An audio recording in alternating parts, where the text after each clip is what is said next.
Welcome to today's Bible study on Esther 10, the final chapter of this incredible story.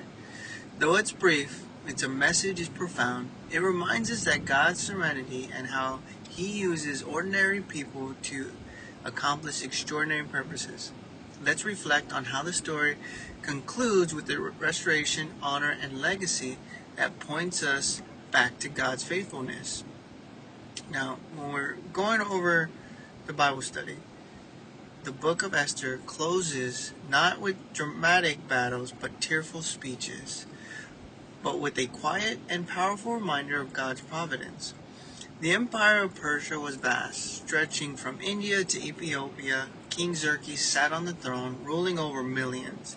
Yet the spotlight shifts to the king, from the king to the man who had royal birthright, Mordecai, the Jew.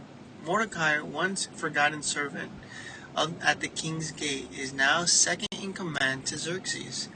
He rise to power wasn't fueled by ambition or manipulation, but by unwavering faith in God and his courage to do what is right, even in the face of great danger.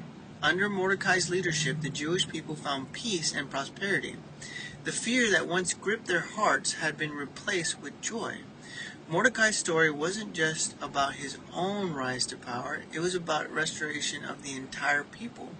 He used his position not for personal gain, but seeking the good of others, and to ensure the justice and protection of the Jewish community. The chapter reminds us that Mordecai became known throughout the empire as a man of integrity and influence. He was honored by the king and loved by the people because he sought their welfare and worked tirelessly for their peace.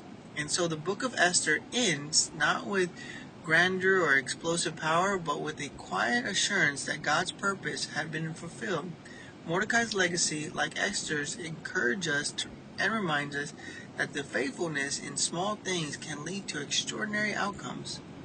Esther 10 is a reminder of God doesn't just work with dramatic moments. He also works with the quiet ones too. Mordecai's life is a testimony of what happens when we choose faithfulness, integrity, and courage. Though his rise to power was remarkable, it was his heart that serves others and honors that left an impact. What legacies are you building today?